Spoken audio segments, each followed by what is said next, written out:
Today we're going to talk about abstract classes.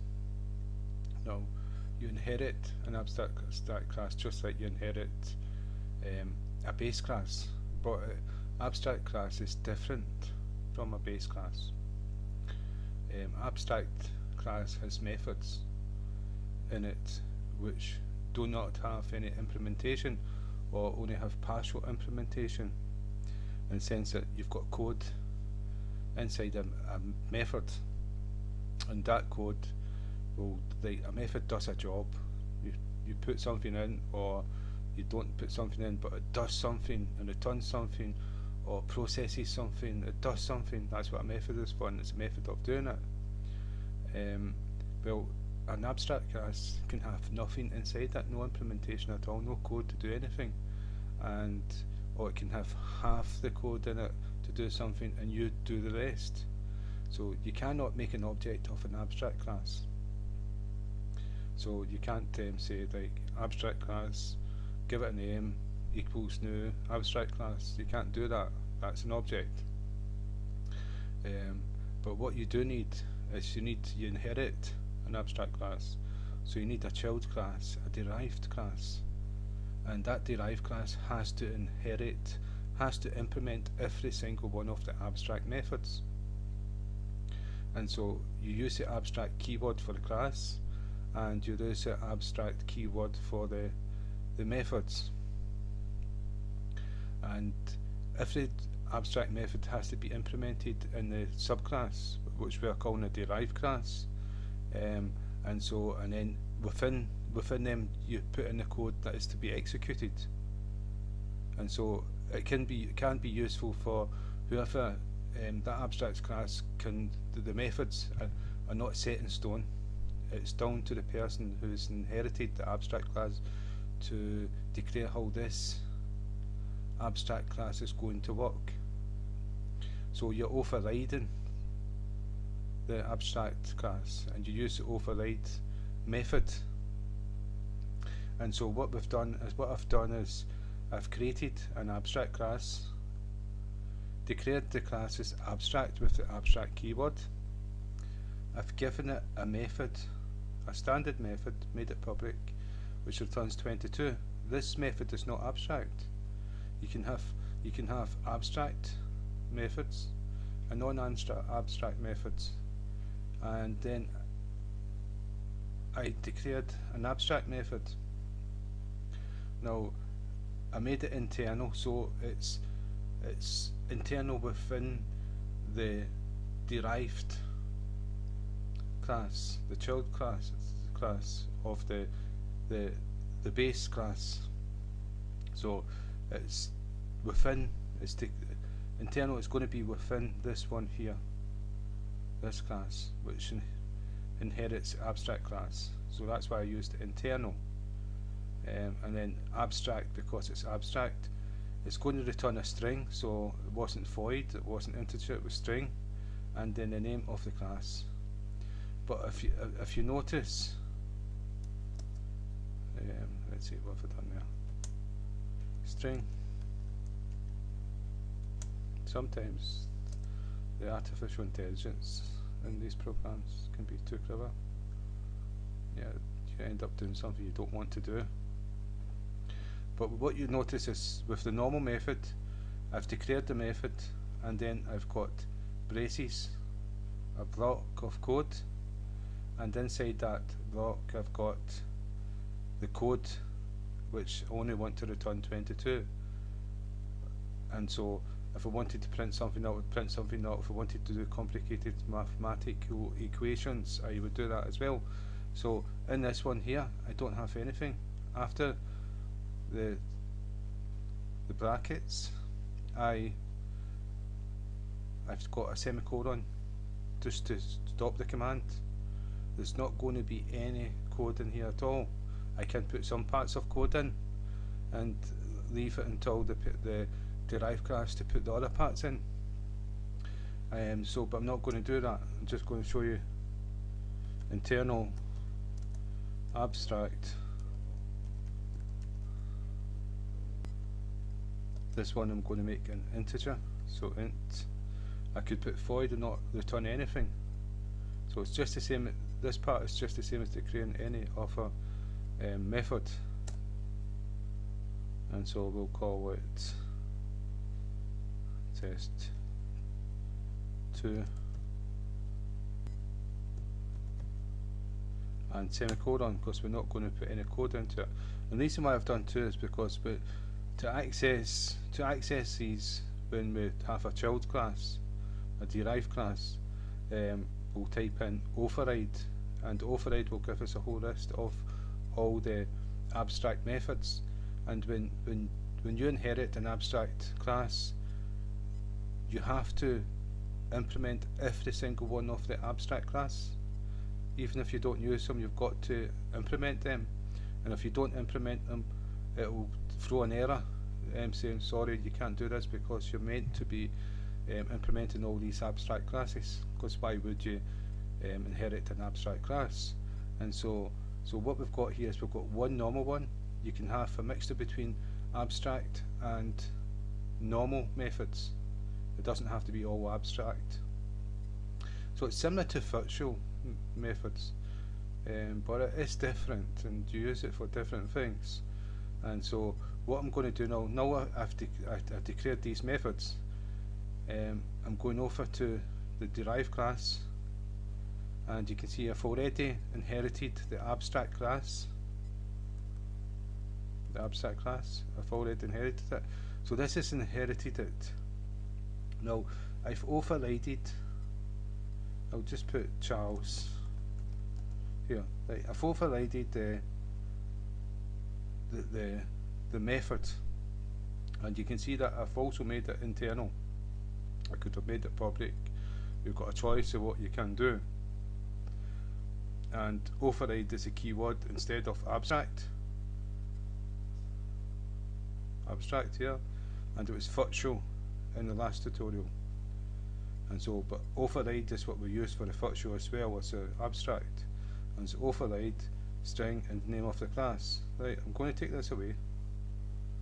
I'm going to do it again just to show you. So what you do is you type in override space, and it gives you a whole list of the abstract classes. And so the abstract test2 was an abstract, and test2 was the abstract, and test abstract method was one.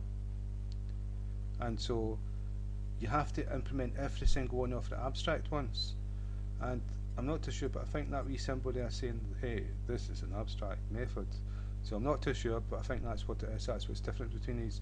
This here, to string, get hash, and equals, is inherited from systems.object class, which is part of the C#. And so it's these two here. So what we do is double click it, and it will automatically put everything inside this method. And you can see internal override string and the name, and then it throws a new not implemented exception. We've not went into exceptions, but we will go into that. So it's when your code, an error happens in your code and it doesn't know what to do with it, your program would crash. So you type in a throw or an exception, and when that happens, the code within that exception gets executed and your program continues. So we're going to take this away here, and we'll return a string. So we're just going to go return anything we want, overriding this abstract class. And you would do it more complicated, but this is just a demonstration. And so Charles. So we're going to run the program. There's an error. Yeah, and so the reason why it's an error is because we only implemented one of those two of abstract methods, and the rules are with abstract classes, to inherit it, you've got to implement every single one of the abstract methods. Even if you don't use them, you've still got to put them in the subclass. And so if we go down and we do override again, space, what you'll notice is the first time test abstract method was on this wrist, and now it's gone. And the reason why it's gone is because you've used it, and so you don't have to use it again. So it's only the ones that's going to appear here is the ones that you have not implemented, because you have to implement them. And so this is the next one. You see the V square box, and so this is the next one. And again, it gives you the throw exception, and I'm going to just take that away, delete, and no code in it at all, and see what happens. Oh, it's got to have a return, so you can't just put no code in it. It's got to have a return. It's return int. So what I was going to show you I can't do. If it was void, I could have no code at all inside this method, and because I've implemented it, and that's the way I want to implement it, it would have compiled the code with no problems. Now, if I run that, it will accept it.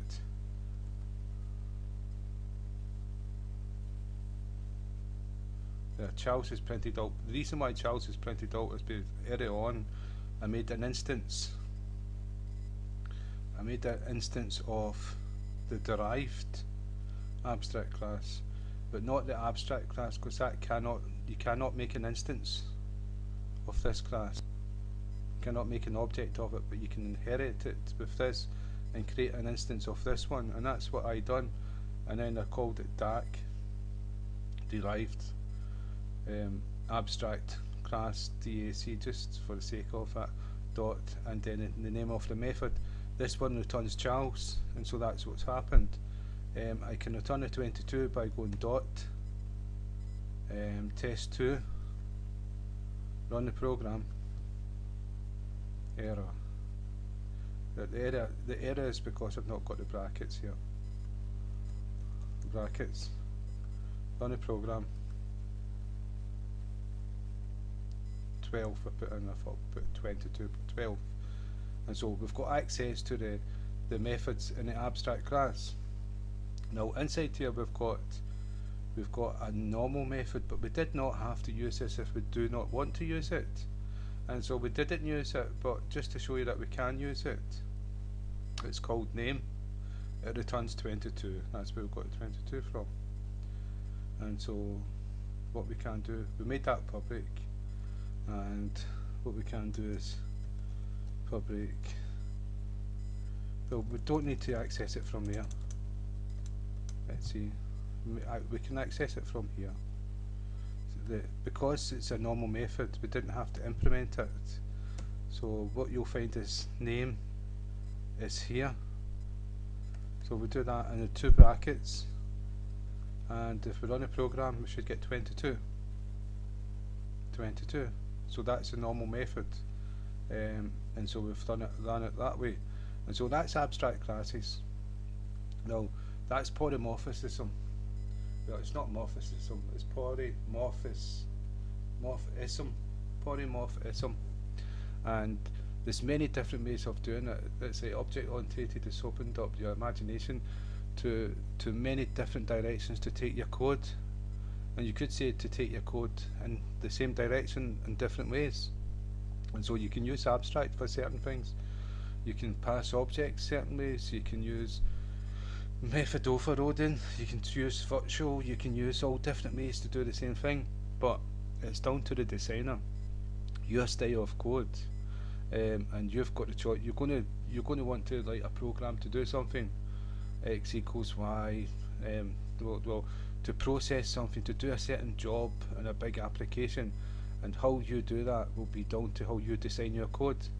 And you'll be using polymorphism to do this in object oriented, and what direction you go in the polymorphism is down to yourself. It's that you're the creator, you're the designer, you're going to create a whole new world with code, and it's going to be your style. So you can go down whatever path you want to. You don't have to go with objects. You can go with hierarchies and all the rest of it, but it's all down to yourself. But remember, there's many different ways of doing it, and this is why you've got to be shown every single one of them. Like abstracts, virtuals, hierarchy, passing objects, creating objects, static, all these sort of things. So I hope that's helped to do with the abstract. And again, thank you for your time.